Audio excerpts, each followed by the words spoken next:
Can we call the meeting to order at 6:01? Thank you. Welcome, everybody. Please stand for the Pledge of Allegiance. I pledge allegiance to the flag of the United States of America and to the republic for which it stands, one nation, under God, indivisible, with liberty and justice for all. Okay, first order of business is election of school committee officers. Before we get to that, I just want to say that the meeting is conducted in accordance with our policies, BDDC and BCA, without having to explain the whole policies, but that's what our attorney advised us to do. So, that said, first thing is election of officers, so I'd be looking for a motion to put a name in for the position of chair of the school committee. Looking for a motion, correct? Correct. I second that motion. I need a motion to put a name in, so to nominate a candidate for chair. At this time, I'm going to nominate David Testa for chair of the Warwick School Committee. Do I hear a second? I second. Are there any other nominations for chair? Hearing none, we'll call the vote for the nomination of David Testa for chair. All in favor, say aye. Aye. Aye. Opposed? Motion carries.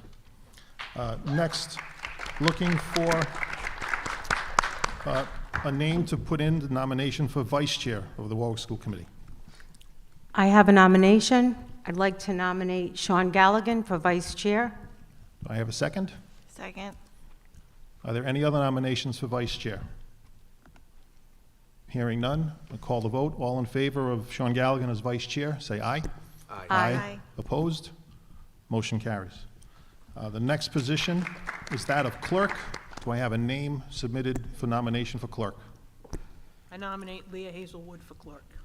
Second? Second. Any other nominations for clerk? Hearing none, call the vote. All in favor of Leah Hazelwood as clerk, say aye. Aye. Aye. Aye. Opposed? Motion carries. Thank you. Okay, and I'll be looking for a motion to go into closed session for discussion and/or action regarding those items of business. So moved. Do I have to, exempt from open meeting law, right, Rhode Island GL 42465, A1, A2, A4, A8, A9. Do I have a second? Second. All in favor? Aye. We're in executive session.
Good evening. I'd like to call this meeting to order. First order of business, looking for a vote to seal the minutes of executive session. Move approval. Second. Second. All in favor? Aye. Aye, opposed? No. Motion carries. There were no votes taken in executive session. We have no recognition. Moving on to agenda item I, public comment on agenda items.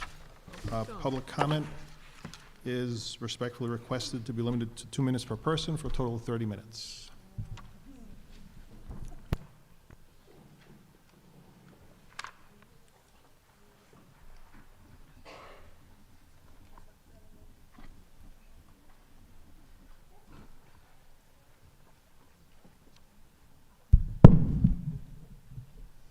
Happy New Year, everyone. I'm Darlene Netco, lifelong resident of Warwick, homeowner, taxpayer, graduate of Warwick Public Schools, Greenwood, Windman, Tollgate.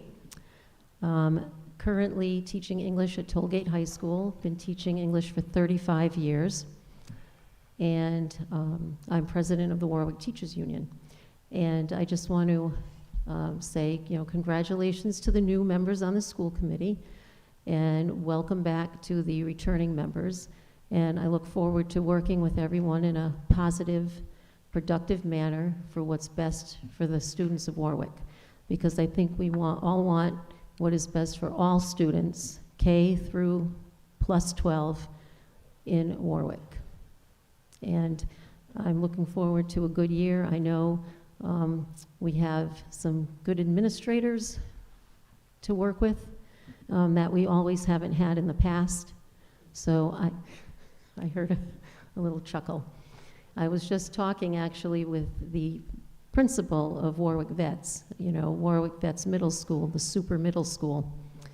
And, perhaps a decision to consolidate schools and put so many middle school aged children in one building wasn't such a good idea from a previous superintendent. But I digress. As I said, Happy New Year. I look forward to working with all of you. My door is always open. Call anytime. And let's have a good, positive year here in Warwick. Thank you.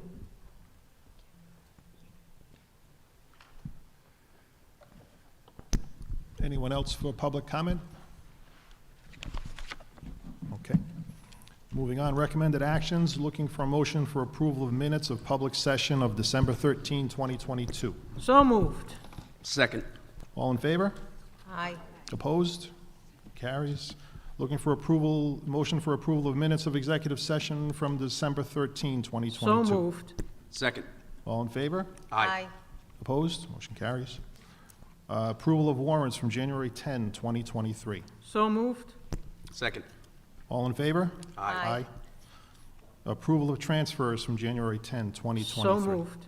Second. All in favor? Aye. Opposed? Motion carries. Announcements, personnel is presented. Mrs. Ruggieri.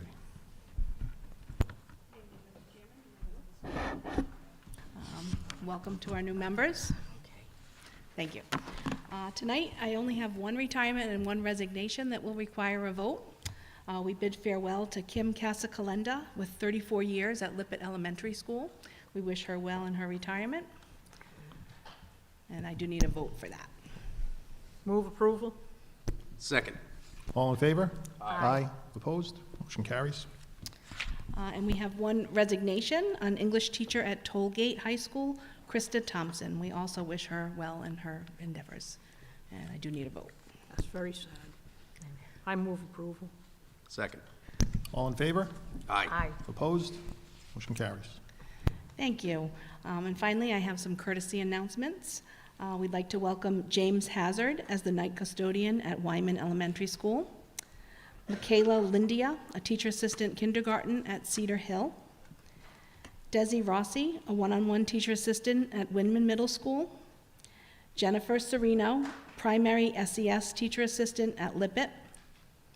Kaylee Giarusso, teacher assistant IASE at Veterans Middle School. Shauna Scotti, teacher assistant co-taught grade 1 at Oakland Beach. Courtney Kramer, Teacher Assistant IASE at Pilgrim High School. Meredith Modine, Teacher Assistant One-on-One at Oakland Beach Elementary School. Carrie Bastine, Teacher Assistant Kindergarten at Norwood Elementary.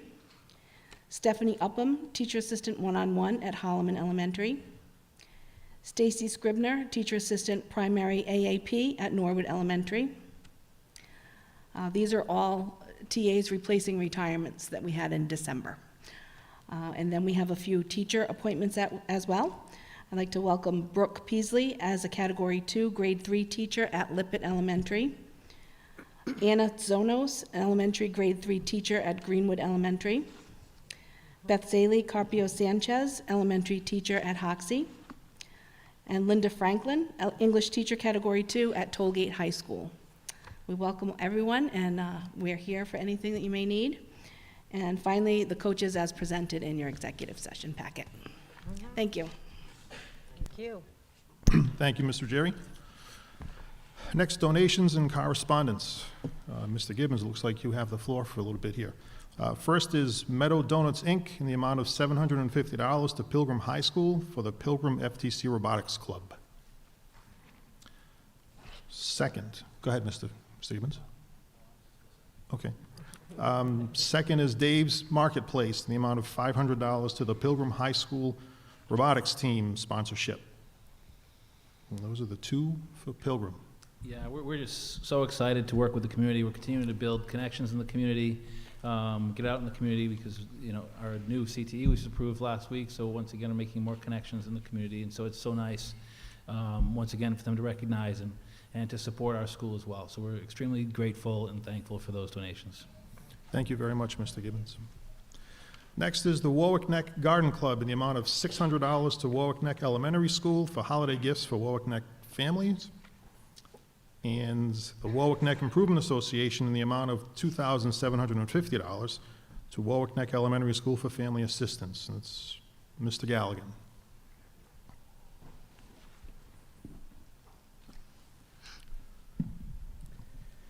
Good evening, everyone. My name is Frank Galligan, and I'm the principal of Warwick Neck Elementary School. Warwick Neck Elementary School extends its gratitude to the Warwick Neck Improvement Association and the Warwick Neck Garden Club for their very generous donations totaling $3,200 to families in need this holiday season. The donations have been allocated to toys, gift cards, and food baskets to provide for a warm and joyful season to those facing difficult times. Additionally, I'd like to take this opportunity to offer our sincere thanks to the Tri-City Elks Club for their very kind donation of 5 large food baskets to further support the above efforts. The faculty and staff of Warwick Neck School, the City of Warwick Water Department, Warwick City Hall, Warwick Police and Fire Departments, and grassroots neighborhood organizations made up of streets and homes in Warwick Neck also supported to adopting these families. All of the aforementioned organizations combined have helped 24 plus families at Warwick Neck School during November and December. So it's been said that good neighbors are hard to find, but we clearly have some of the very best. And so thank you sincerely to all of these organizations for your generous support of our school families. Thank you, Mr. Galligan. The last donation is an anonymous donation in the amount of $5,508.01 to E.T. Wyman Elementary School for clothing assistance. Mr. Tester, I'll take that if you don't mind. Good evening, everyone. Mrs. thank you. Cousineau. On behalf of Principal Milburn, who couldn't be here tonight, had a previous engagement to attend, she'd like me to extend her deepest thank you. She's worked with this anonymous donator in the past, and with this large sum of money, $5,508.01, there was a lot of winter clothing bought. So they bought coats and hats and you name it, and a lot of it was passed out to students prior to the Christmas break so they'd be ready for their vacation. So they look forward to buying more things for their students who need it. Thank you very much, Ms. Cousineau. I would just say, I think I can speak for all of us, and we're extremely grateful for the generosity of the community. It's gratifying. So if anyone from the committee, any comments on donations? If not, we'll move on. Just want to give my thanks as well to the community for being involved with our youth and for helping the families in need In the city of Warwick, we are very thankful for your donations. I echo the sentiments of my colleagues, especially during a very difficult time. The holidays, families looking for assistance, and certainly the community stepped up, and hearing the number of families that were supported is great to hear. So just thank you to all those that donated. Okay, next, adoption of policies. Dr. Cecil. Yes, good evening, Mr. Chair, or Chairman Testa. Whatever. School committee members, new and returning. Tonight, we have a number of policies. The first one on the agenda is a first read of policy JFCA, student dress code. This is a policy that we actually had brought forward over the summer, but because of concerns that were brought up by building principals, teachers, we felt that it was important to listen to those concerns, and as a result, we have made some modifications that you have before you, and specifically, we have added language that provides that articles of clothing must cover the torso, the entire torso. Shoes need to be secured to the feet as opposed to only being able to wear backless or language that described what shaming, examples of shaming, and just, spoke about taking action if there was a breach of the policy, which was more to the point. So we're asking you tonight for a vote for this first read, and we'll bring it back to you next month for adoption. Move approval. Second, Any discussion from, any questions from the committee? discussion. Is there a place on the website that it makes it easy for the parents to find these policies? The policies are under the school committee, and that's where typically policies are found on all district websites. And once you hit the policies, there's a table of contents so that you can look up the policy from the table of contents. And the numbers, the letters that represent it, this one was JFCA. Correct. So that's just to know that they can find this particular policy under those letters. Correct. Okay, thank you. Mr. Chair, just how is the administration planning on communicating this out to the parents to ensure that we have the highest level of compliance to this policy almost immediately? I'm going to defer that to our assistant superintendent and director of elementary, because that would have to come through dissemination at the school level.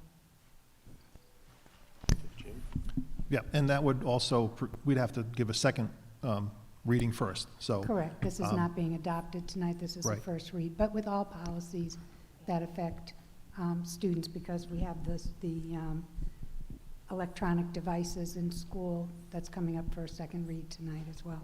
Okay. Great. And I only ask that question because I know our administrators and our teachers are already, kind of strapped with trying to enforce the other policies within the school. And depending on how we rolled this out, I could see them having constant isolated situations to address. So it'd be great to hear that plan, either in an email or at the next school committee meeting when we do a second reading. Thank you. Thank you. Any other questions from the committee? Okay, so we're looking for a motion to approve the first reading of JFCA. It's already been moved. Oh, I'm sorry. Call a vote. All in favor? Aye. Aye. Opposed? Motion carries. Next policy, AC. Dr. Employee- Cecil. Yes, employee and student anti-harassment. This is up for a second read, requesting approval to adopt. Move approval. Second? Second, discussion? Just again, one question on the rollout of this. Will there be training for the employees? Is that conducted during professional development sessions? And as far as, the student component here, will we be seeing anything sent out to the parents or any discussion with the children within the schools?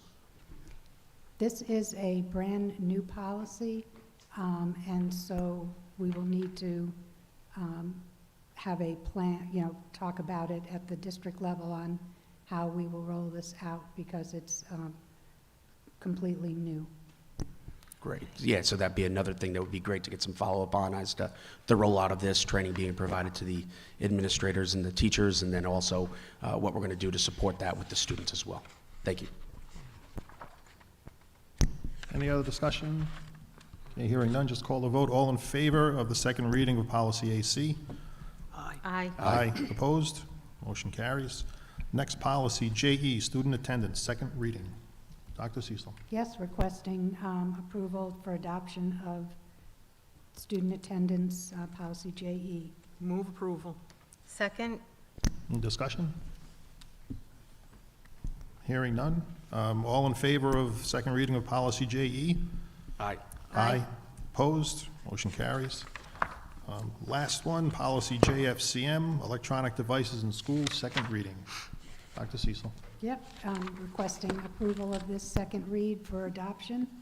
And just to reiterate, when these policies are adopted, they do go out electronically to every school secretary, every school principal, every administrator in the Gorton building, to yourselves, and then it gets put up on the website immediately. So there are electronic copies, and it's put up on the website within a day or two of the adoption. So that's the first step, always. Motion to approve. Move approval. Second? The discussion? Dr. Cecil, I just have a comment. I've been very supportive of this policy. And all I can say is the first line of defense on this falls to the classroom teacher. So if, students are blatantly violating this code, the teacher's the first line of defense, and building administrators have to support them. I would expect pushback from parents. We have to be aware that that's going to happen, and we need to deal with it. We can't cave. If a parent comes in and says, my child needs their phone, I don't agree with this, whatever it is. So it's not easy, but it's necessary because of the level of distraction that these devices create in the classroom. Thank you. Okay, all in favor? Aye. Aye. Opposed? Motion carries. Thank you. Okay, on to new business. Discussion update, elementary presentation, academy updates, January 2023. Mrs. Cousineau, are we heading down? Okay. Before we head down, may I ask a question? Yes, Ms. Backus. How many presentations are there? There'll be 4. There'll be 4. Can we do And they're those? all back to back. It's myself. Thank you. Thank And you. then Dr. Schultz, Mrs. Murray, and then Dr. Cecil. Excellent, thank you. Thank you.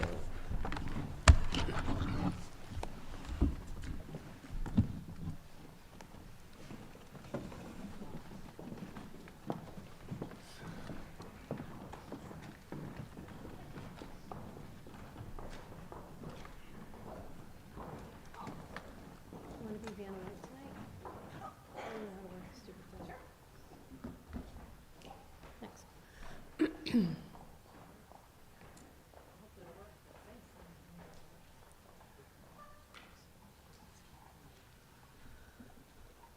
Okay, again, good evening, Mr. Chair and members of the school committee and everyone else who's here. This brief presentation is a summary of the extended day academy that the elementary schools had from October to November. For those of you who are not sure what the extended day academy is, due to some grant funding and some great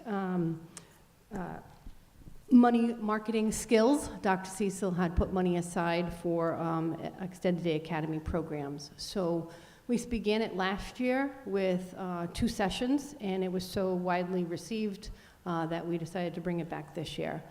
So in summary, we had 12 of our 13 elementary schools participate with approximately 400 students. We had 49 amazing elementary teachers step up to do either before or after school programming, and it of course included math, ELA or reading, and a social emotional component. We didn't try to make it around to as many of the programs as we could. It was definitely small group instruction with no more than around 8 students in each group.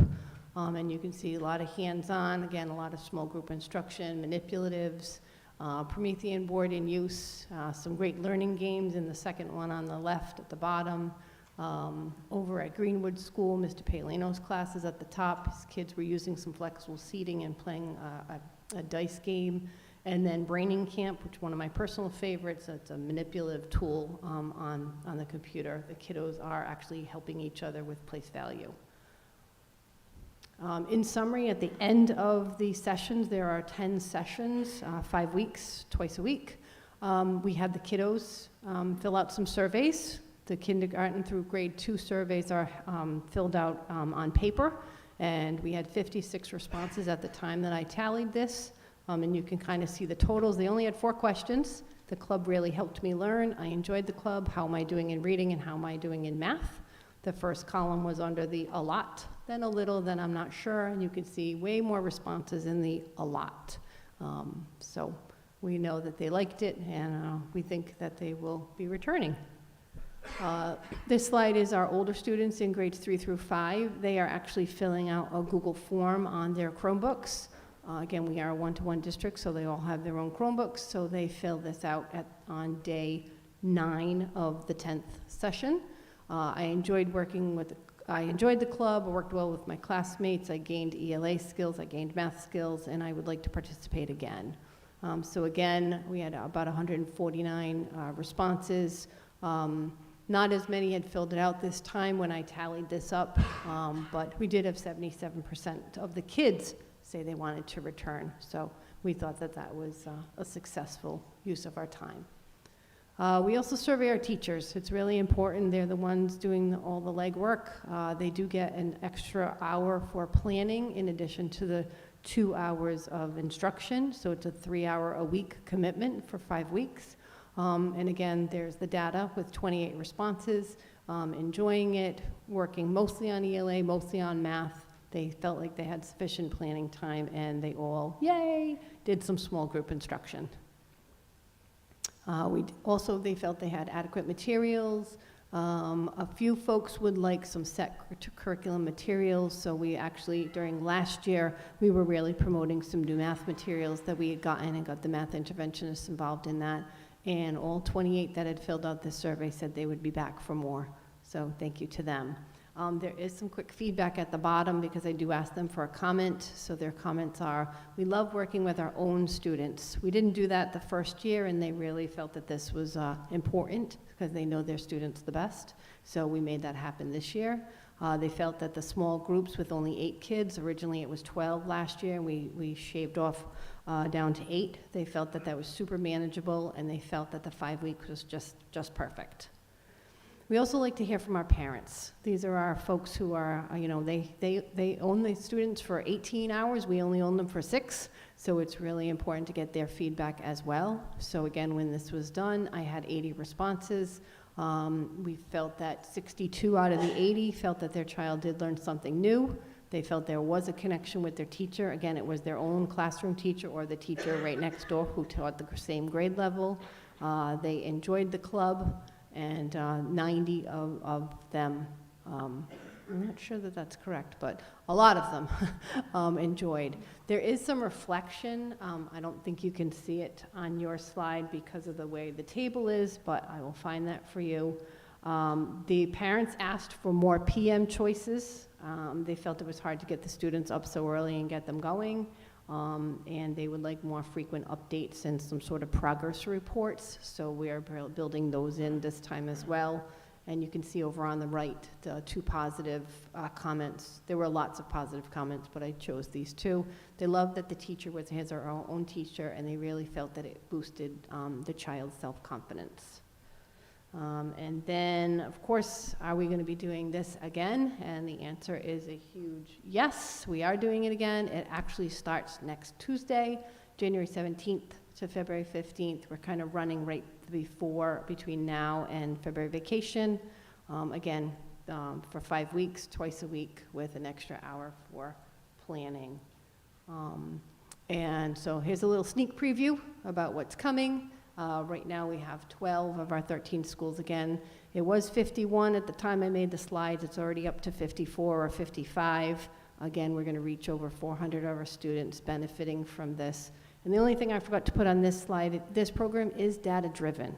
We are looking at our, the first round, we were looking at our beginning of year diagnostic from iReady, where we get a math score and a reading score, and our students who are 1 year below grade level are the kids who we were targeting for the Extended Day Academy. And then we were using the report cards that recently went out in the month of December, and the diagnostic window is open right now, so we'll be using some of that data as well. So we look forward to our second round, and thank you again to those 50-plus teachers and those parents who are getting their kiddos there. So we hope it's making a difference.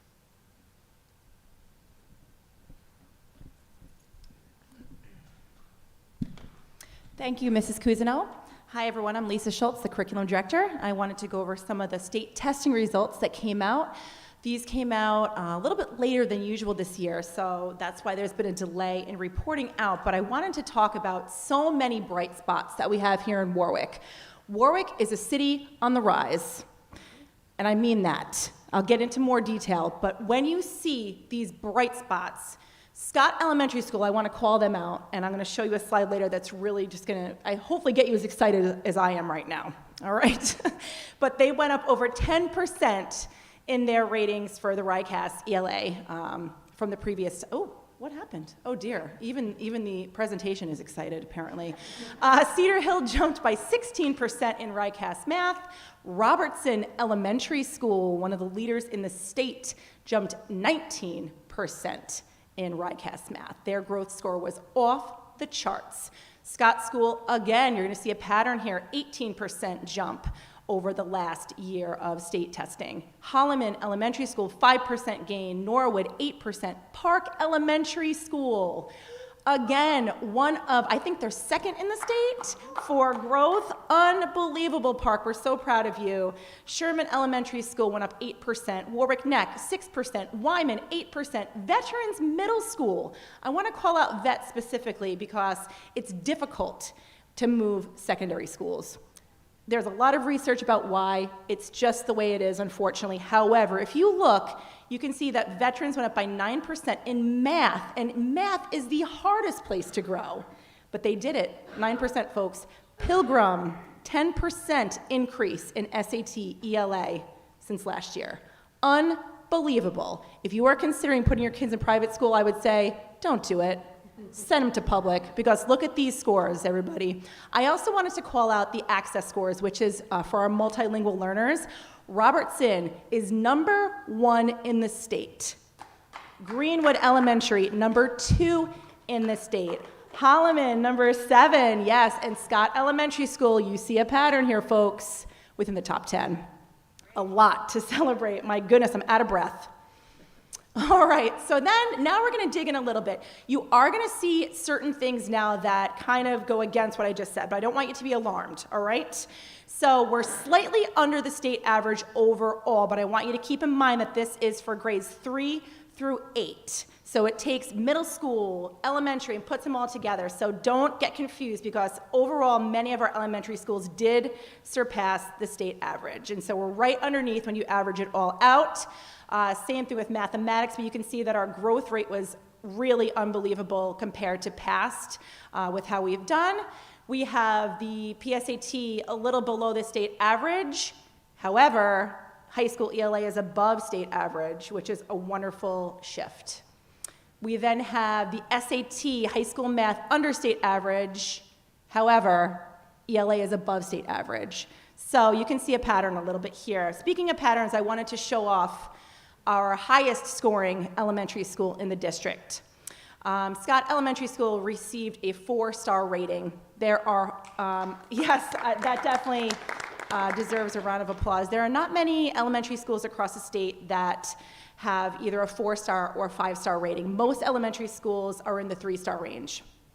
The vast majority of our elementary schools are in the 3-star range, but they're in the high 3s. When we did an analysis, we saw that 7 out of our elementary schools are right on the cusp of being 4-star elementary schools. This is quite the achievement. You can see that many of the different areas for Scott School, for example, are in the 5-star ratings. However, when you go through the RIDE program, the Department of Education, what they do is they take the lowest star scores, and that is the highest score that you can get. So even if you had all 5 stars across, but 1 in the 2-star rating, you'd be a 2-star school. So if you do decide to look up, and everyone can go and check out the individual report cards for the different schools. The website is right there. It's all public knowledge. And you can see how your school did, but keep that in mind that you're going to see scores all over, whether it be a 5-star rating, 4-star, 3-star. We do have, like I said before, 7 elementary schools right on that cusp of being 4-star schools. And we are working with the administration for all of our buildings to really pinpoint exactly what we need to do to make our students move in those specific areas, because you can see they grade you on achievement and growth. And then on the English language proficiency, you saw that Scott was in the top 10, and that's why they had a 5-star rating here, along with 3 other of our elementary schools. And so we have a lot of people in that range there, which helps boost the overall score. But if you have any questions about the report cards or any of the state data, I'm always open to emails, phone calls, anything you need. I'm always here. Thank you. Oh, and there's one more thing I forgot. The data walls. If it works, maybe it won't work. Nope, it's not going to work. So you know what, folks? If you want to check it out, if you want to see our data walls in action, what we did was we asked every administrator to post beginning of year data, track it over time, get the kids excited about it, have them work together, think of prizes and things that they can do to work towards as a school to meet their goal, which only helps to increase our academic achievement across our district, which is, of course, one of our main priorities. So thank you, everybody.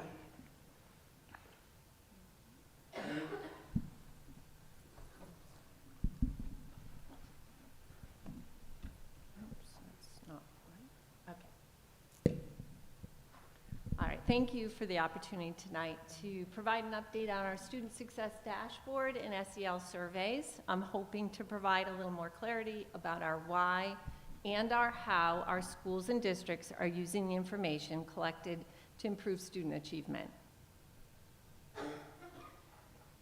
So over the past 10 years or so, teachers, schools, and district leaders have had to log into several different digital platforms. For example, in elementary school alone, you can have to toggle between 6 to 10 or so, 6 through 10 different platforms.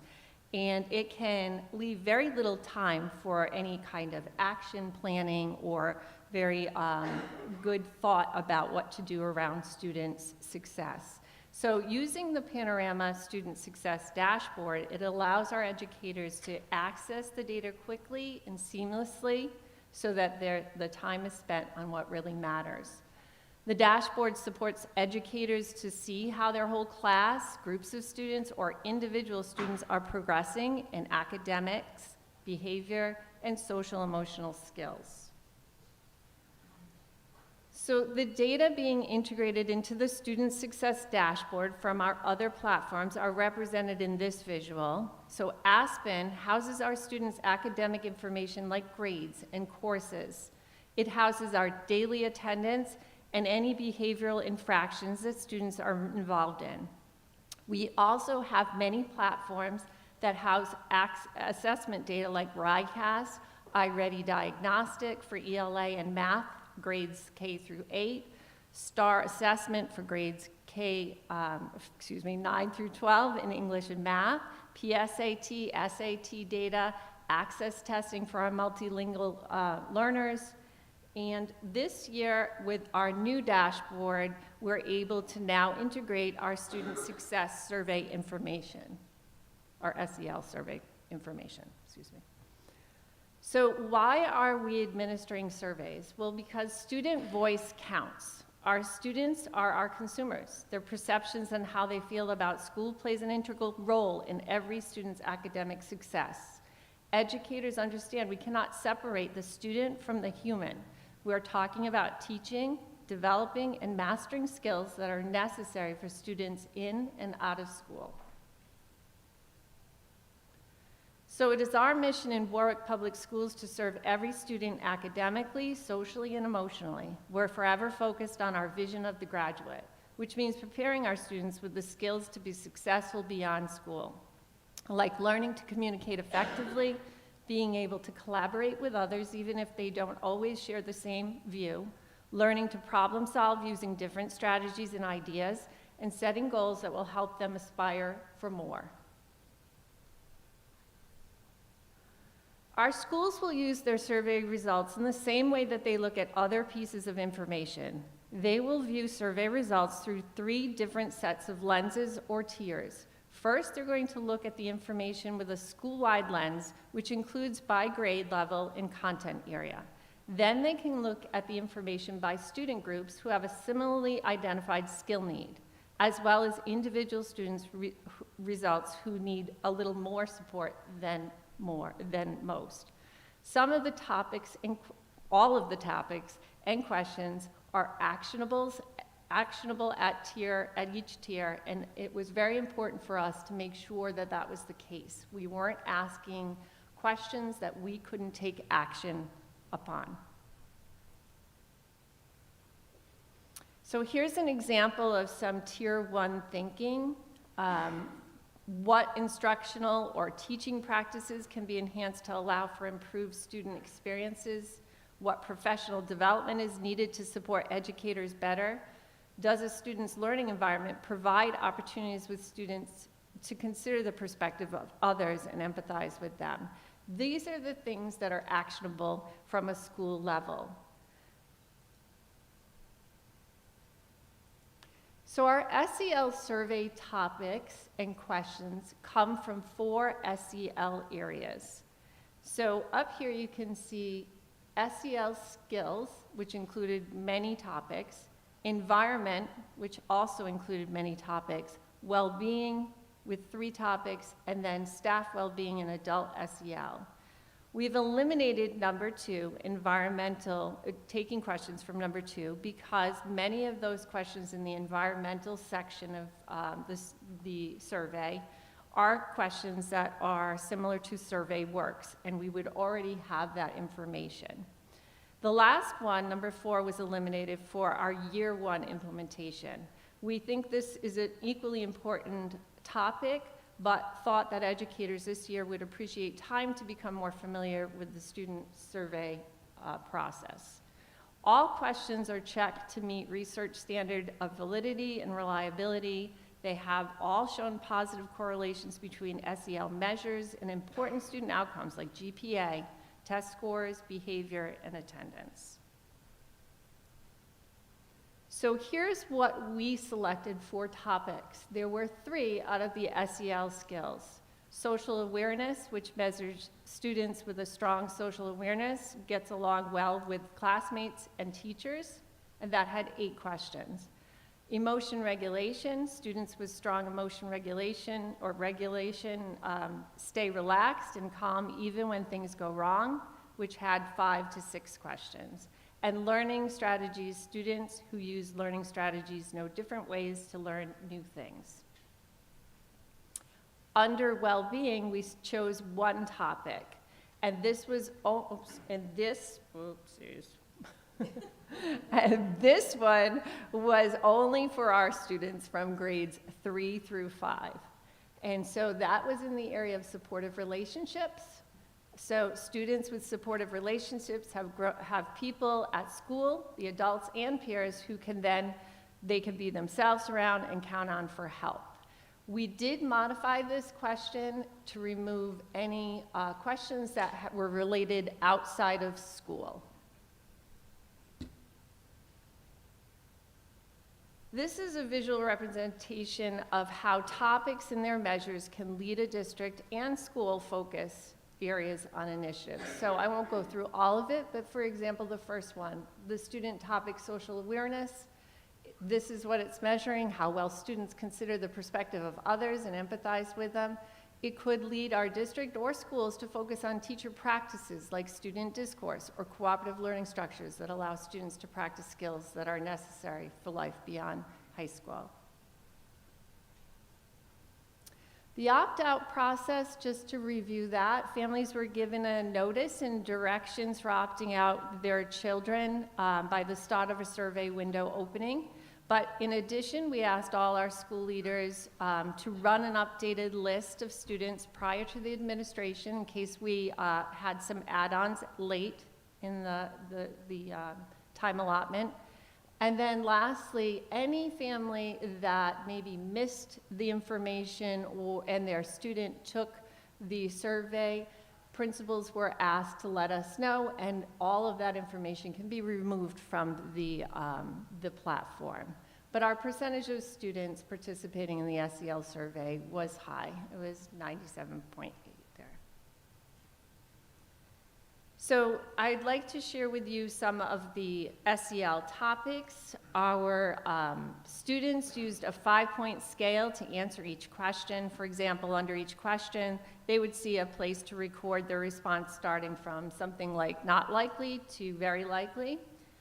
And so in the area of social awareness, how well students consider the perspective of others and empathize with them. We have how carefully did you listen to others people's point of view? How much did you care about other people's feelings? How well did you get along with students who are different from you? How clearly were you able to describe your feelings? When others disagreed with you, how respectful were you of their views? To what extent were you able to stand up for yourself without putting others down? To what extent were you able to disagree with others without starting an argument? And how often did you compliment others' accomplishments? Under learning strategies, how well students deliberate using strategies to manage their own learning process generally.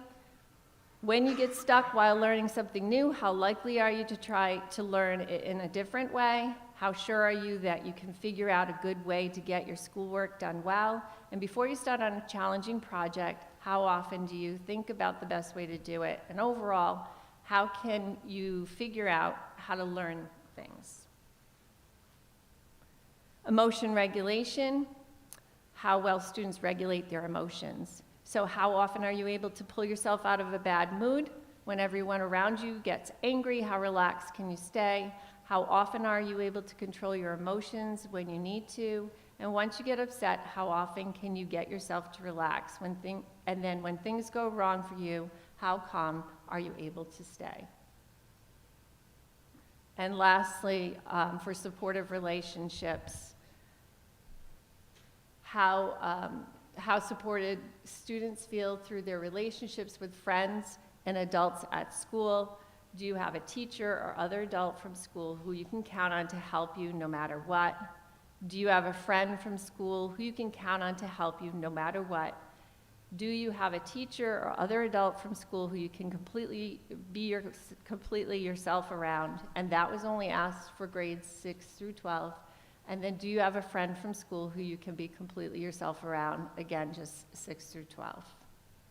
So on behalf of our curriculum team, we're thanking you for this opportunity to bring this update to you, and I'm happy to answer any questions at the end of our presentation, but I know Dr. Cecil has one.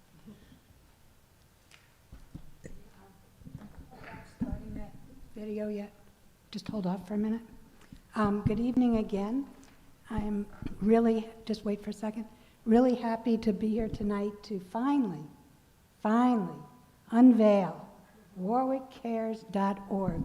This has been a labor of love that started last spring, I believe.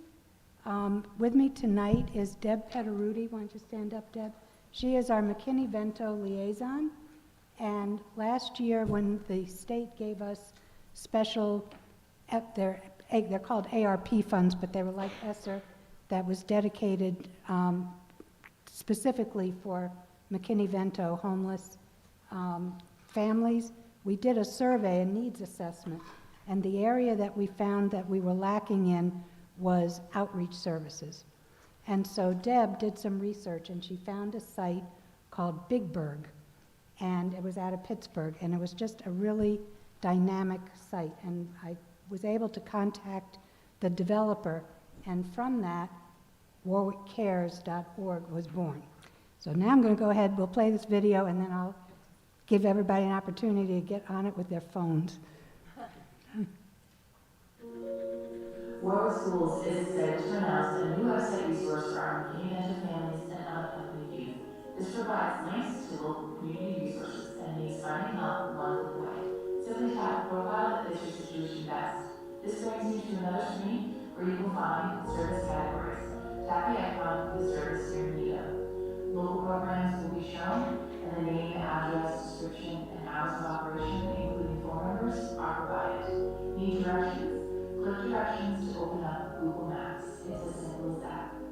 At the bottom of the main screen, there are two additional services. Live Help is a direct link to our McKinney-Vento liaison. You should only use this if you are a homeless family in the Warwick Public School District. The other service is crisis lines at safe places, and once live, this will provide direct communication links to crisis lines for our area. We are very pleased to bring this comprehensive resource to Warwick. Warwick Schools is excited to announce That's it. You can take that off. It'll just keep repeating itself. So if people have their phones and you open up your browser and go to warwickcares.org, or you can access it from our district website, you'll see it's actually a website, but it looks like an app on your phone. And we're so excited about it because it provides links to services. And although it was built for McKinney-Vento families, we really believe that any family could use this.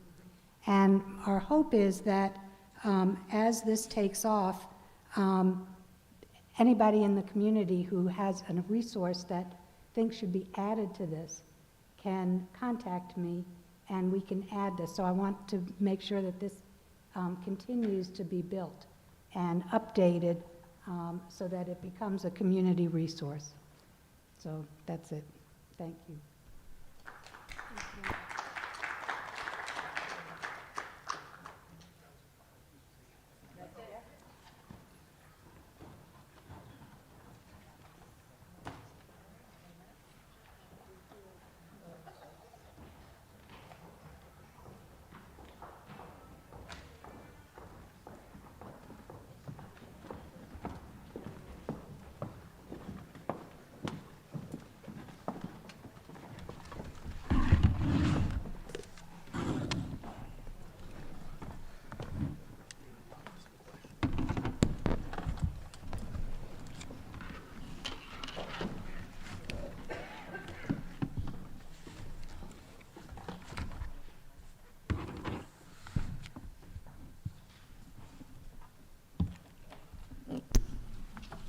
Thank you, Ms. Cousineau. Thank you, Dr. Cecil. Thank you, Dr. Schultz, and thank you, Ms. Murray.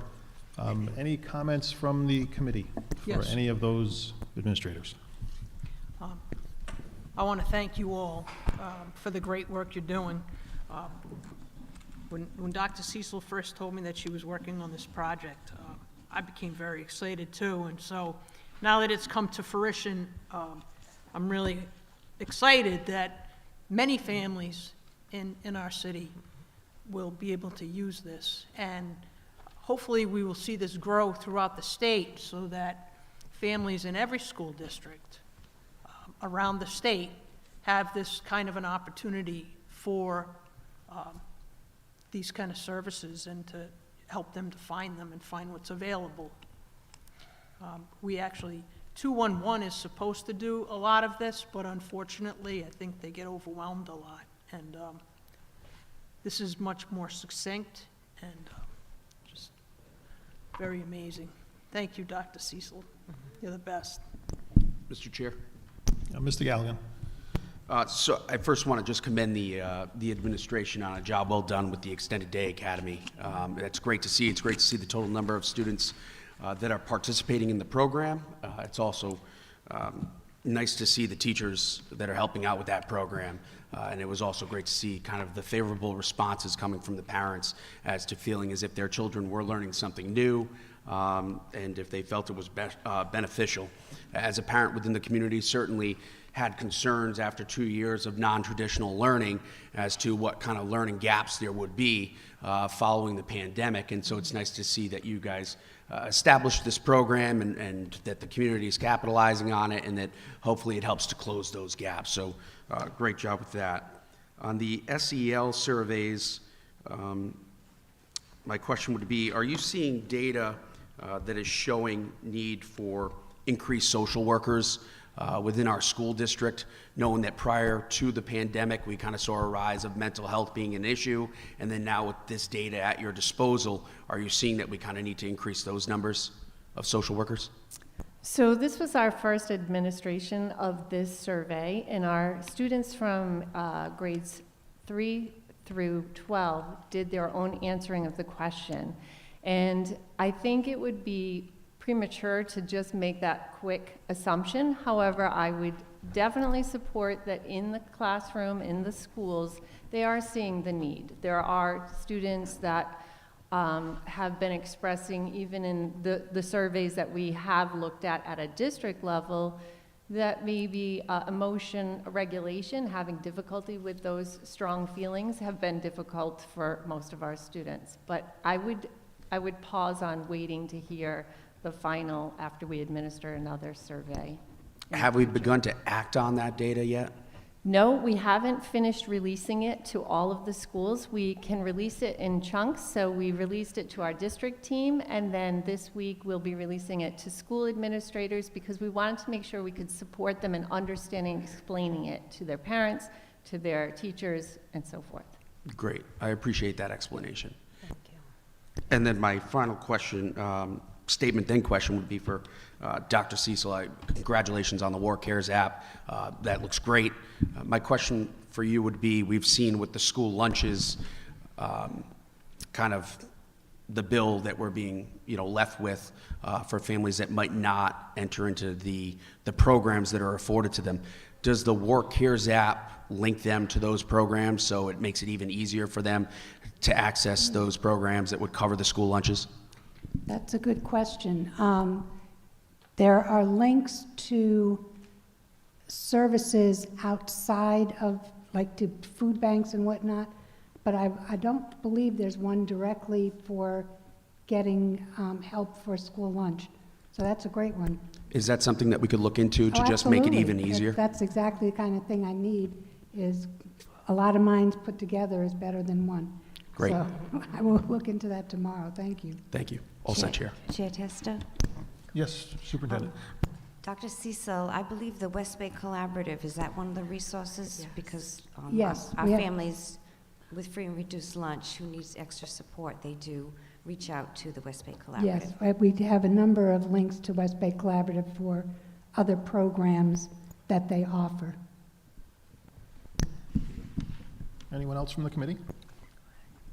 I forgot, can I add? Yeah, go ahead, Ms. Mack. I'd like to make a request that the slideshow and everything about Panorama, could we put that up on the district website so that our parents can see it, so they're not as, I don't know if they think it's the boogeyman or what, but obviously it's not. And it's very helpful for our kids and our teachers and administration, so. Thank you. Everybody want to comment, so I'll just go right down the line? Okay. Okay, Ms. Hazelwood? Just one question. If we have findings that are questionable about the students, are we communicating with the families to let them know about it? Yes, that would be a typical practice. So what we would do, again, every school has teams in place that look at data at different tiers or those lenses that I was talking about. So analyzing their data would help them act upon it. So if we saw a group of students struggling in a particular topic area, there would be actionable steps and intervention in some way that we could do. And whenever a student enters in any kind of intervention, whether it's reading, math, or an SEL intervention, communication with a parent is always the first step. Okay. Thank you very much. Ms. Kirby-Chapman? Hi. With the Extended Day Academy, I think it's great that I'm assuming that, it's helping getting the grades up. How did we pick the teachers and the kids? Like, how did that all come together? It's something that anyone can join? Sure, or- yep, I can answer that. So when we had decided that we were going to move forward with this program, I had sent out a Google form to all 13 elementary schools, Wow. to every one of the teachers, asking them, surveying them, anyone who would be interested. And then they pretty much, if they want to work, they're in. Awesome. No one was turned away. So I send them all an email, thank you, blah, blah, blah. For the first session, we actually had a Google Meet, everybody on screen. We have a Google Classroom set up where all the materials that they might need or what they're looking for are in the Google Classroom for them. And then as far as the students, as I mentioned at the end of the presentation, I apologize, I didn't put on the slide, this is data-driven. So 3 times a year, we administer the iReady program, the diagnostic period. We do it at the beginning of the year, middle year, end of year. And after the first diagnostic period was over, we had math scores and reading scores. They're broken down sort of into 3 buckets. Either on or above grade level is bucket 1. Bucket number 2 is about 1 year below grade level. And then bucket number 3 is 2 or more grade levels below. A lot of those students are already receiving interventions. They might see the math or reading interventionist, they might have an IEP, and there probably are some layers in place for them. So we decided to focus the bulk of our folks in that sort of second bucket, that they're only about 1 year below grade level, trying to close that gap. They need a little bit more, they lost a little bit during COVID, or they, forgot how to subtract with a middle zero, or just something like that. So the students were chosen by the teachers, and then they have, as Mrs. Murray said, with those teams, those school-based teams, I'm sure they look at the data, and then they sort of pick and choose the kind of like the 8 to 10 folks that they wanted to kind of target. We do have permission slips, so letters went home asking parents, and then the teacher, based on his or her schedule, decides whether or not they want to work before or after school, and that was completely their preference. I have had a few more teachers kind of right now, round 2, I worked on that today. There's about 18 before school programs and close to 35 or so after school programs that will be starting next Tuesday. Awesome. So we're super excited about that. Yeah, that's great. You did mention, what is the SEL component? Like, what did you do with the So the kids SEL with that? component for the Extended Day Academy is, again, building a school family. And Yeah. that was one of the reasons we decided to allow the classroom teacher or teachers to teach their own students. The students feel much more comfortable with the person that's responsible for them for 6 hours a day. When I was in the classroom, many a time a kid would look over and say, "Mom, Mrs. Cousineau." They just get to know you so well, and you get to know them. And we figured, what better way than have the person that knows and loves them the most in that building kind of help them out a little bit more. Awesome. So going back to the SEL, the surveys, whatever. So thank you again for the transparency, because I think that is really important. And I think we did all have a lot of questions as parents, and not having that information, and having that information is super helpful. And it does kind of put a little bit of it, again, knowing that there's more of a transparency, knowing what it is. But how does the surveys connect to the curriculum? Like, who does the social emotional grading? Like, how does that correlate with curriculum? So there Or isn't, like the teaching, I'm sorry. I don't know. yeah, it isn't necessarily a graded subject, but it is integrated in the practices that we use in teaching. So if you think about, some of the structures that this year have been an initiative, like student discourse, we chose that one at a district level because we were coming out of COVID, where students had to be separated and not very social. And then, as well as not able to really problem solve together and have that community. So that was going to actually meet 2 things at once. It was going to help them have more of a, what's the right word? Just not professional conversations, but more structured conversations in a respectful way about a topic, and learn to be able to listen to different points of view. But at the same time, we're also hitting those SEL competencies where they become more socially aware and also self-aware about what they have for a view. And then I would say it all really aligns to those, some people call them soft skills or work-related skills, but these are the skills that we see in our vision of a graduate. When you really look through that vision of a graduate, these are skills that, you know, most career research has said we can't teach our employees how to get along with one another. We need that to happen sooner than them coming to us. We can teach them how to be an employee here, but not necessarily how to get along, problem solve, and manage their time, for example. Do the teachers go under any kind of like special training for SEL to be able to like have that judgment? So our classroom teachers, we expect them to implement responsive classroom, which is an integrated classroom practices and SEL. So it's really around the structure of their day and how they interact with students, creating that family classroom or that significance and belonging. And then a lot of our social workers and psychologists will be the ones that run the groups around the SEL competencies. And how does that end up following the kid? We don't know because it's new, but how do we suspect, or what, do we have any, like, for the child for year to year? Like, do we know where we're going with this? Like, so how it follows the children, you know, the kids from young age to So senior year? that's a great question, and part of why we wanted to have something that helps us to measure our success and our efforts in doing that. We do it, and we know it benefits all students, but how do we measure that? And so this is helping us keep some sort of track to see where we can put more effort and more time in.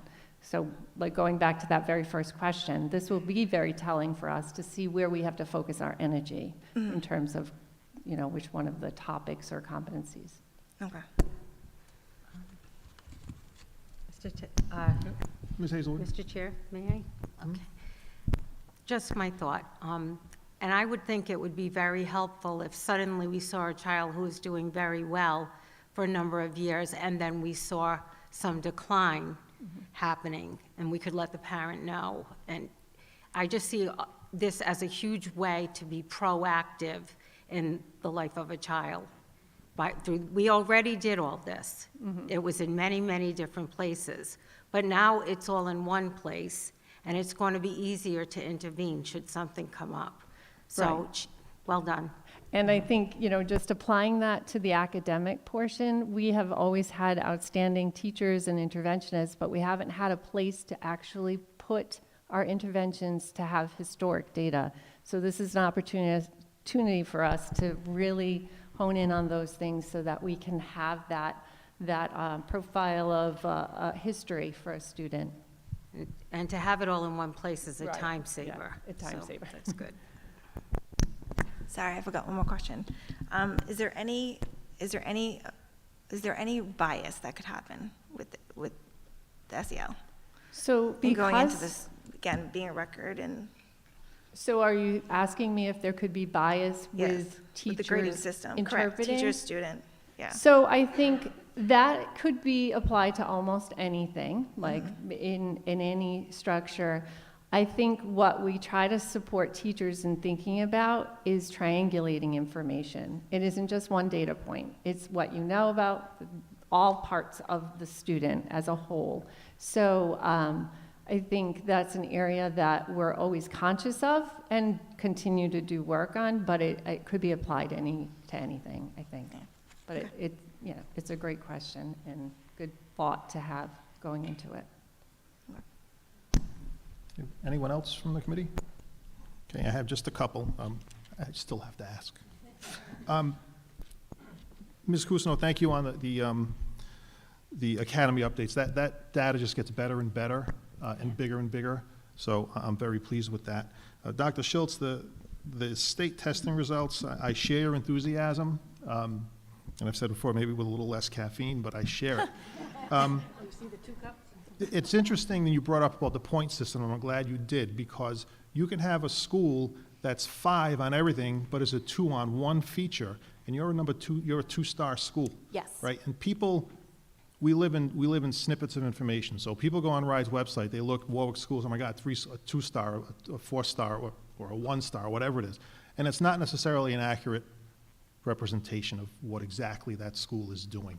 So I'm glad you brought that up. I'm stunned that someone at the state level who's a data analyst would devise something like that, but that's neither here nor there. Ms. Murray, on the panorama, when it was first proposed last year, this is 2023 now, and we need to use technology, right? It makes no sense to chase data at 4 different spaces when it can be done in one. And I want to commend you for looking at some of that information and realizing this is not information we want to explore. Not every district does that. You look at the news and you see there are some districts that use it for other purposes, right? We've chosen not to do that because it's the right thing to do, and I want to commend all the administrators on that. And finally, Dr. Cecil, the Warwick Cares website. I mean, you can't. What can you say about that? That is such a fantastic thing for those families, not just the McKinney-Vento families, but potentially for the rest of the families, and I want to commend you for that. Sometimes we can get lost in our comfort here, and not everyone's in that same boat, so thank you. Okay, next agenda item, discussion update, new approved CTE programs, Mr. McCaffrey.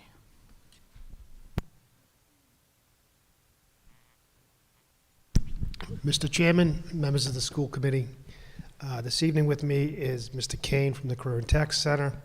Mr. Kane will be presenting this evening, but before he does, I'd like to take a moment to say that, we made a commitment to the school committee and the community that we would move forward on new CTE programs and submit opportunities to RIDE as soon as they open the window for approval, which we did. So I'm very pleased with the support that we received from the curriculum office, Dr. Schultz, with the teaching and learning principals at both high schools, Mr. Livesey, Dr. Guerra, the administration, Ms. Calori, Mr. Gibbons, Mr. Kane, and the teachers that worked on this initiative. We rolled it out in the spring. A lot of the heavy lift came from the schools. Teachers did an amazing job. At this time, we have Mr. Kane that will present the 2 opportunities that received approval. Yeah, I'd like to echo just the work that the teachers put into it. Both schools had a foundation through the pathway programs that had been existing for a while. I know, Mr. Testa, you had mentioned the Lifesaver program, numerous meetings. And then what came out of that was it was a need at the state level. At all the advisory board meetings, they were mentioning that there were no data analysts in the state. It was a huge need. It's identified by the Governor's Workforce Board, which is tied to categorical state funding. Nobody was putting a program forward. Well, we have an initiative in the city right now, it's Computer Science for Rhode Island. We have students everywhere from struggling learners that can take it as an elective course in high school all the way up to an advanced placement situation. So that became the foundation for pushing that to the next level. So Cherie Guerra and John Livesey and myself worked collaboratively. John Livesey had the Computer Science for Rhode Island already operating at Tollgate, so we pushed the needle to the data analyst, put it into the framework of CTE with the industry-based standards, and luckily it got approved. Same thing happened at Pilgrim High School. They have the Lifesaver program. We're able to tie that into the EMT standard, and now they're going to be able to move to the next level with that. So, it was totally a team effort there, and the foundation was there. It was just pushing it to the next level. Thank you, Mr. Kane. Mr. Galligan.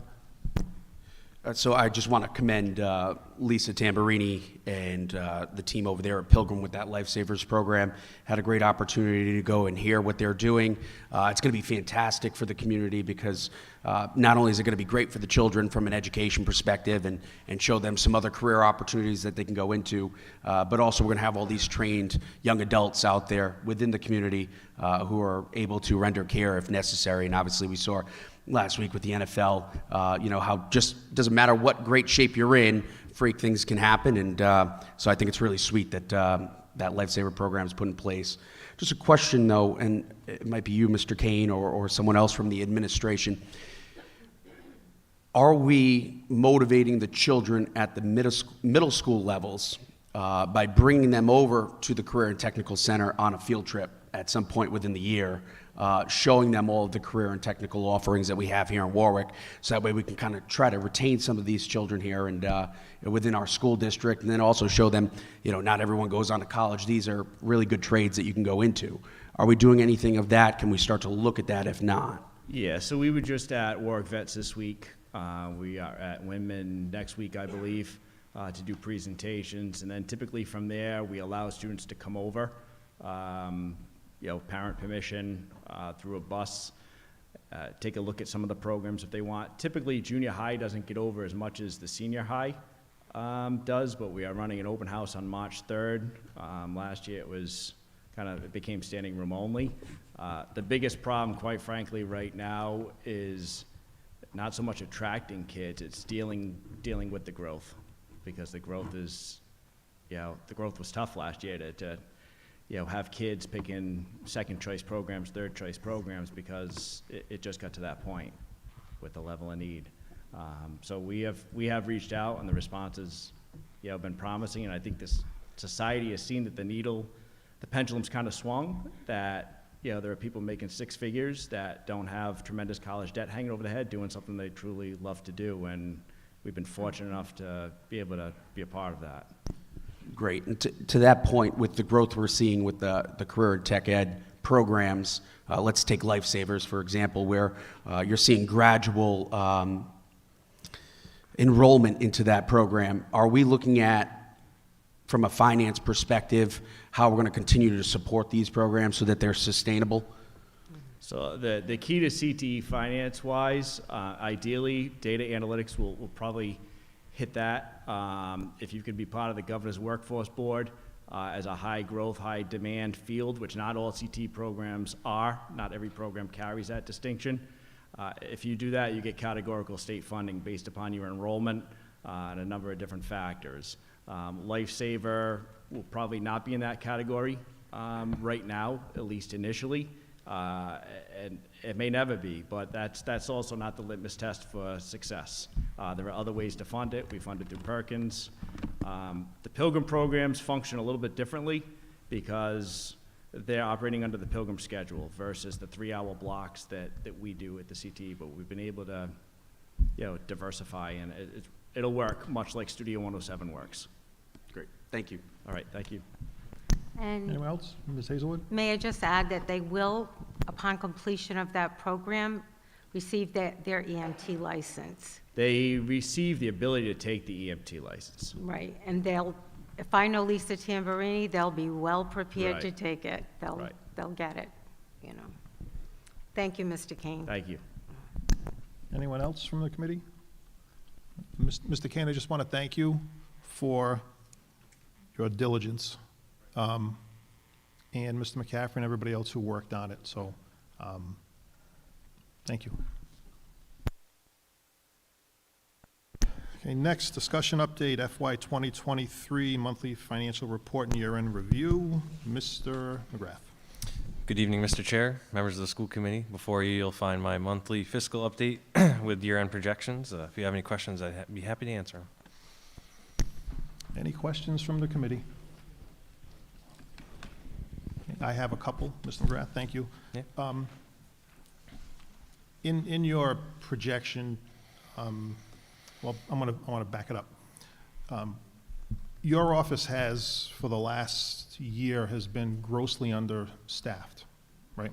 Correct, yes. So, and I believe you just recently got up to a decent amount of staffing.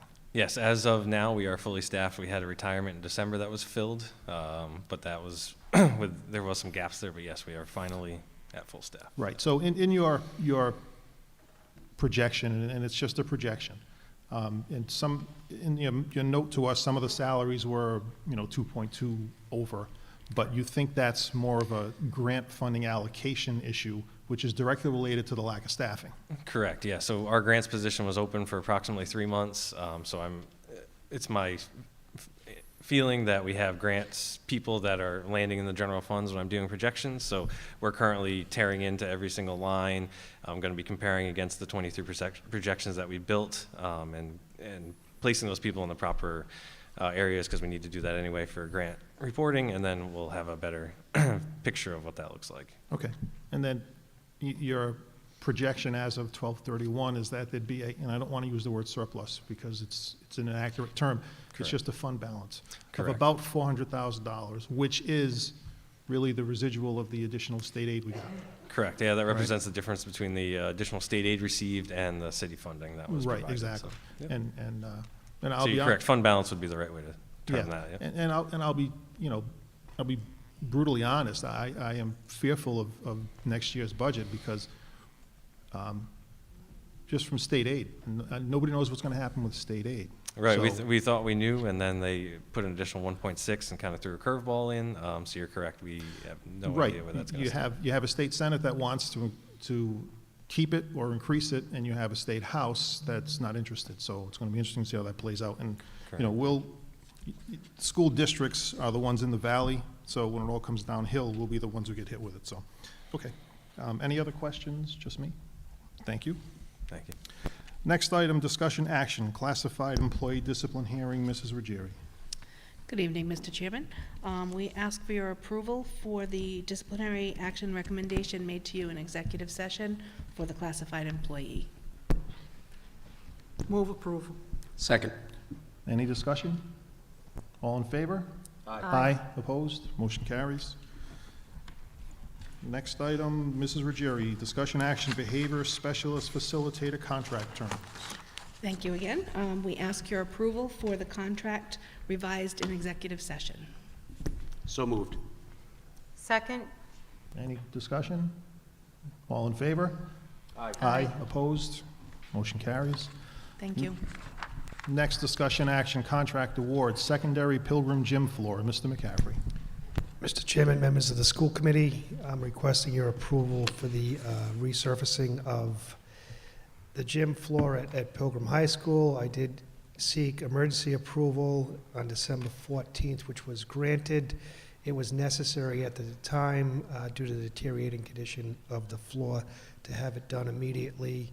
I'd like to thank Mr. Oliver for getting a contractor out there, getting the job completed in a timely manner so we could be up and ready for the basketball season, as well as the 7-period schedule, 6 periods a day, 7 periods schedule at the high school that utilizes that gymnasium from 7:24 until 1:51.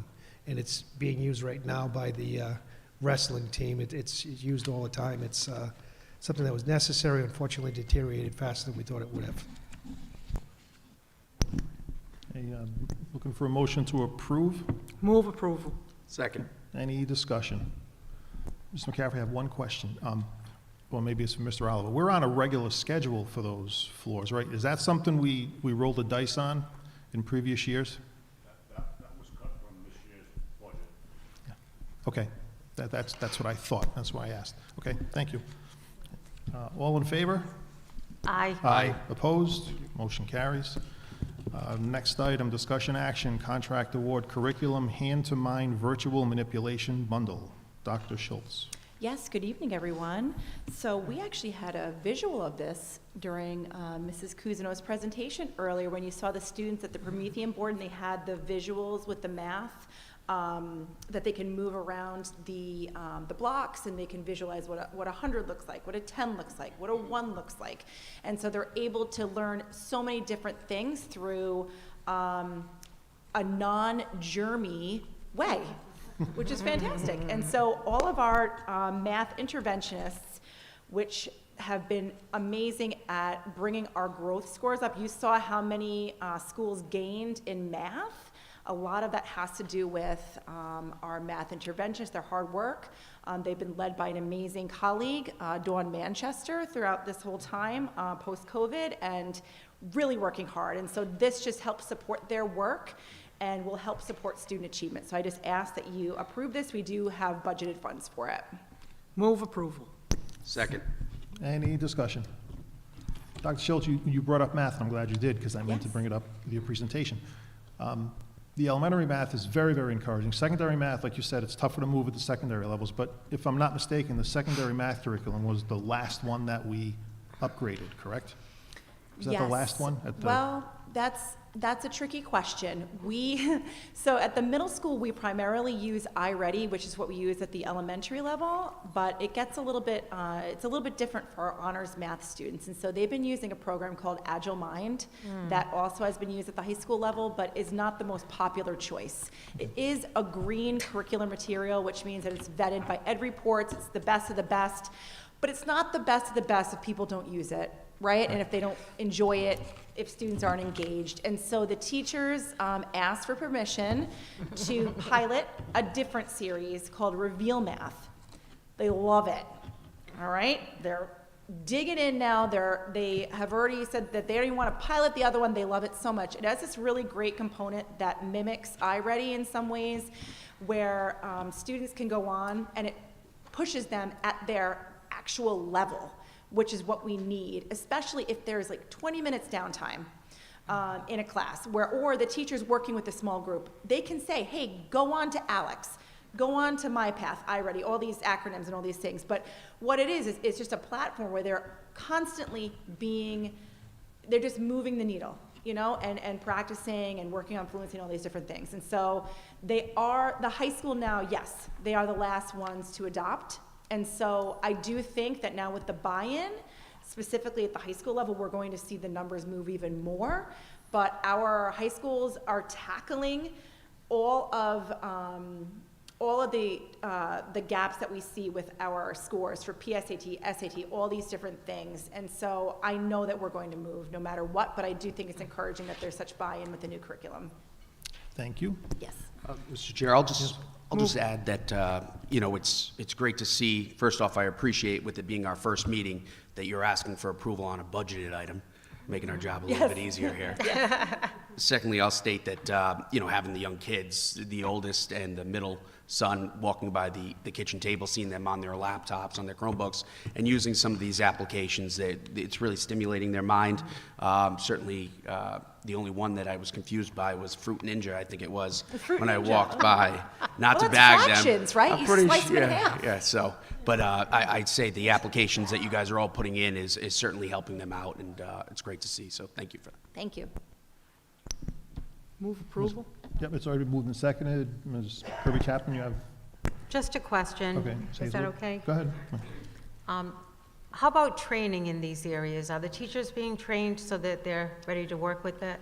Yes, so this year is considered our pilot year for the new math program at the high school and for the honors level at the middle school. And so they've been given opportunities for professional development throughout the beginning of the year. It always comes with a pilot package because they're trying to sell you the product. And so now that we have the teachers on board, they know that we're going to be officially adopting it. We have training sessions set up, and we're buying a huge bundle of that for next year, hopefully. Fingers crossed during budget time, yes. Thank you. Thank you. Ms. Kirby Chapman. How did we choose it? Like, where did we get it?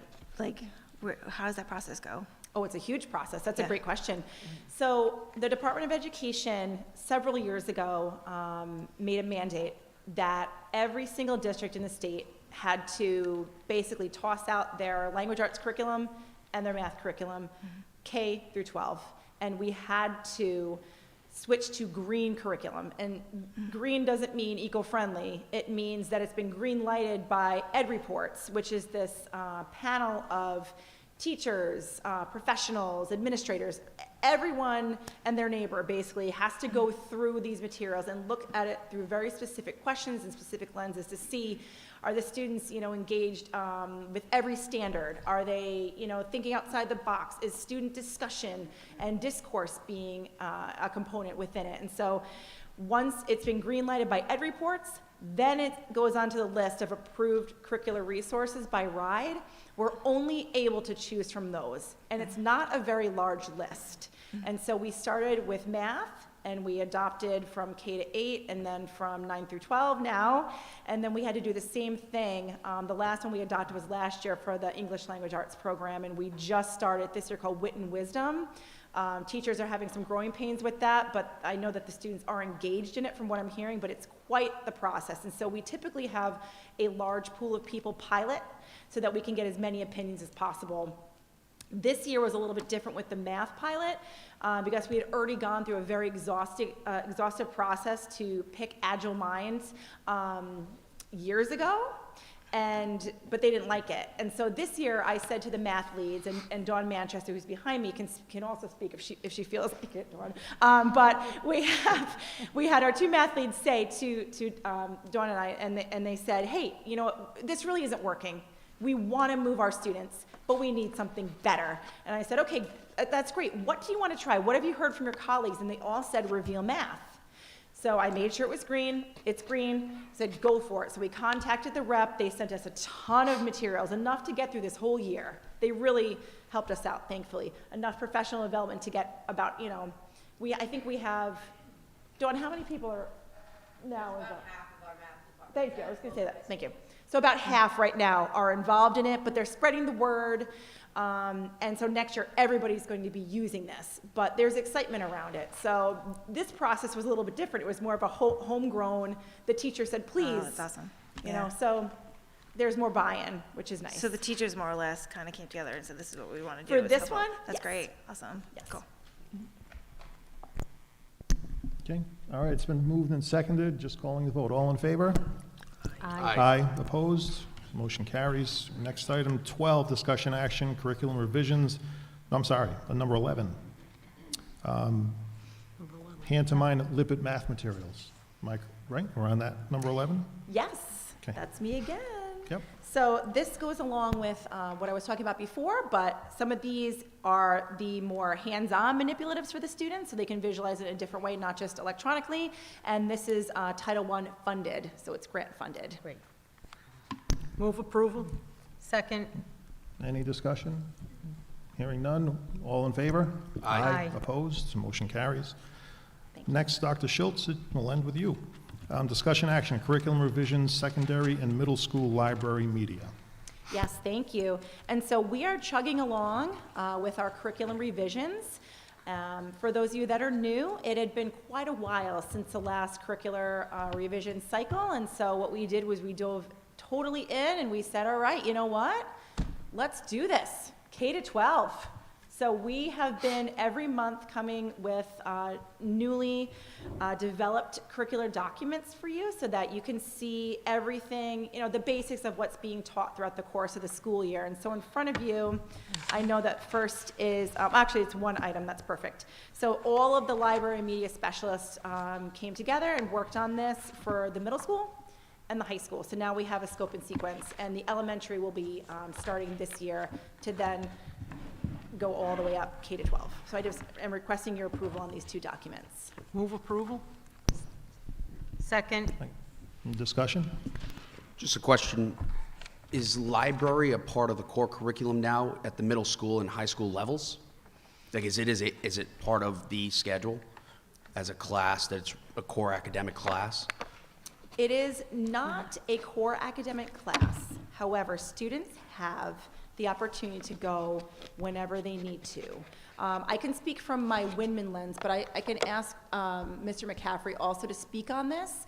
I do know that the students can go in with their teachers, sign up for a time, and they work with the library media specialist to work on research projects. They help support a lot of things with the English language arts lens, but it's not part of the core courses that are offered. It's just like elementary in that way. When would these units be taught? So these are the different things that if they do come, these are the things that they would go over with the students. And so the teachers ask teachers to sign up and bring them in. But that is a really good question. But you can see that, so for example, personal reading, information literacy, digital literacy, that is taught throughout grades 9 through 12. So whenever they would go, these are the main tenets of what they would focus on. And yes? Yes, so in tandem with the English department. Great. Thank you. They're also required to teach internet safety as part of our being able to qualify for E-rate money for the district. So that's another role that they play and have always played K through 12. And they teach research at the secondary level. And the teachers sign up just as they've been describing. Great, thank you. Any other questions? It's been moved and seconded. Calling the vote. All in favor? Aye. Aye. Opposed? Motion carries. Next agenda item is second public comment. Anyone for a public comment? Same rules apply. 30 minutes, 2 minutes per person. 45 for you.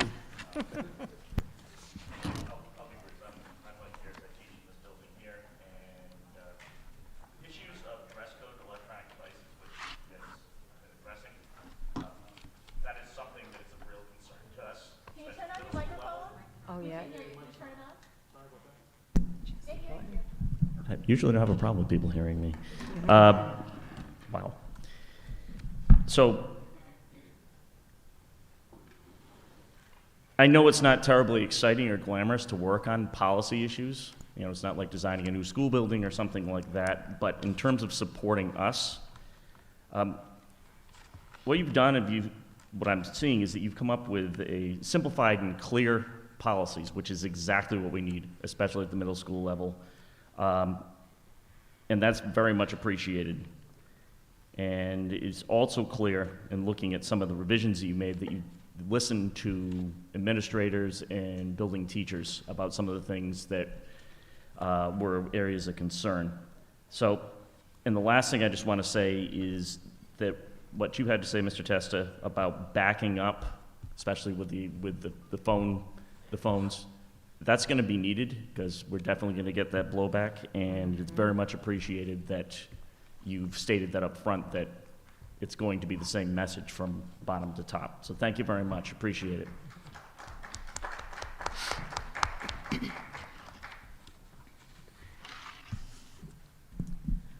First, I'd like to comment on the star rating system. Actually, though, congratulations to all the students and all the teachers, who worked so hard on bringing these kids and their scores up. Taking standardized tests is not an easy task. There's a method to taking standardized tests. That's why Stanley Kaplan, Khan Academy, all these places exist, because they get people, to buy programs in order to learn how to take the SATs or take the PSATs, and which, by the way, our high schools offer an SAT class as part of the school day. So since it's time for registration for classes for next year, high school students might want to think about taking that half-year SAT prep class, because it's more than just you are proficient in a subject, it's being able to show it on these tests. And the more our kids get used to taking the RICAS in grades 3 through 8, the more the scores will rise. And the fact that we do have these before and after school academies for the elementary schools, and the math interventionists and our reading specialists all come together to help get these kids, to where they can take these tests and show what they know on them. I never, though, like to judge what a child knows based on what he or she can do on one of these standardized tests. I don't have to sit here or stand here and cite all of the studies that have shown the bias in these tests and the problems with these tests, and the fact that not all students are good test takers. And if you take a child who does poorly on one of these tests and then talk to that child and give them some alternate form of testing, you might show that they have mastered the material. So while putting stock in these tests is never good, it is good when our scores have risen the way they have. And as the charts showed and as the list on that presentation showed, we're doing a good job here. And I thank all of the teachers who are working one-on-one with these kids, and with the kids themselves who are taking the test seriously when they sit down to do it. I do have a problem with RIDE and their star rating. because as you saw with Scott in the presentation, they had 3 categories as 5, 2 categories as 4, and what are they labeled a 4? 4 is great, I'm not complaining, but shouldn't they be a 5 if they've got 3 categories in the 5 and only 2 in the 4? And what if they had come up with a category in the 2? They'd be labeled a 2-star school, because RIDE is just taking the lowest star rating in those categories and labeling the school as such, which is a huge problem. The whole star rating system is a huge problem. We shouldn't be rating schools that way. While we are at this time of year and registration at the high school level, I also want to bring up once again, it's time to make physical education a full-year class the way it used to be. There is no reason, well, I know the reason historically, because you know I've been around a long time. We had an administrator who wanted to cut physical education positions, and he did it by cutting phys ed down to a quarter of a year. So high school kids have a quarter of a year of phys ed and a quarter of a year of health, and then they're done. And by doing that, this administrator was able to cut phys ed positions. That should not, it's inconceivable that in this day and age, when students need to move around more, to exercise, to be healthy, that we would only be offering a quarter of a year of phys ed. So let's look at, while we're making our schedules for next year, putting phys ed back as a full year. And while we're looking at scheduling, let's make sure before any scheduling takes place that all of our students have an opportunity to take a good look at our program of study in the high school. Because over the past couple of years, all departments have added courses. Of course, thanks to RIDE, there will be fewer blocks in a student's day because now everybody has to take 2 full years of a language. Not that that's a bad thing, but for RIDE to have decided that every child has to have 2 full years of a language because URI requires it is very short-sighted. We offer the classes for the students who want to take the classes or need to take the classes. When are our students going to be able to sign up and take these great pathways that are being created, or all of these great courses, the electives that are being created, if we limit the number of periods they have to have such choices? And this is not a Warwick problem, this is a RIDE problem. But with so much else that happens in this state with RIDE, it becomes a Warwick problem. And now we have kids that might have to take literacy for their own first language, and yet now have to go take a foreign language. So this is something that needs to be worked at. And I know Mr. Testa is involved at the state level with school committees, and I would think that would be something school committees would want to be looking at too. All right, thank you. Anyone else for public comment? Hello, my name is Jeremy Langell, and my daughter is a kindergartner at Warwick Neck. I just wanted to thank the school committee and our staff, our administrators, and our teachers for this, for the work that you do.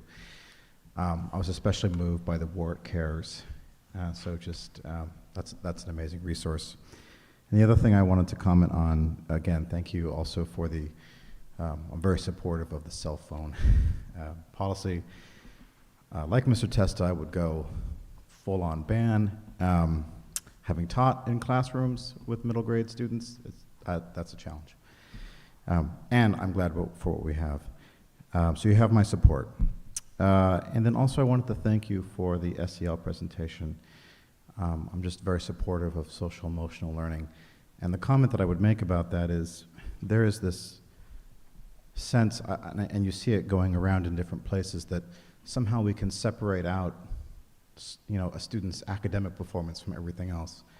That's just not the case, and I think we know that. How a student performs in an academic setting is directly related to whether or not they're able to regulate their emotions, their feelings. Are they fed? do they come to school having had a meal? And so I really appreciate the presentation today. It was very good.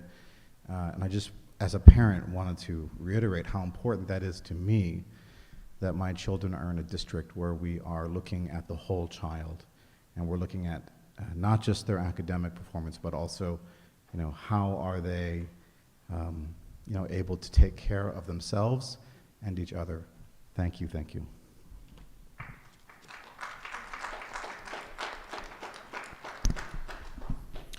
Anyone else for public comment?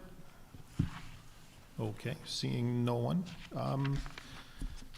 Before I get to future meetings, I was remiss, and I feel like a heel, but I wanted to welcome our new members, Mr. Galligan, Ms. Kirby Chapin, and Ms. Hazelwood. Should have done it at the beginning of the meeting, but sometimes I'm dumb. So I want to welcome you. I think we all passed the audition, so. Future meetings, Achievement Subcommittee meeting, January 17th at 2:30 p.m.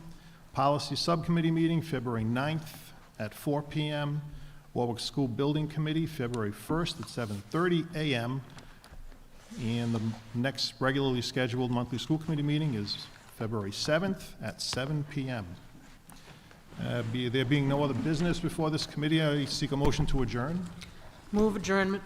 Second. All in favor? Aye. Aye. Aye. We're adjourned. Thank you.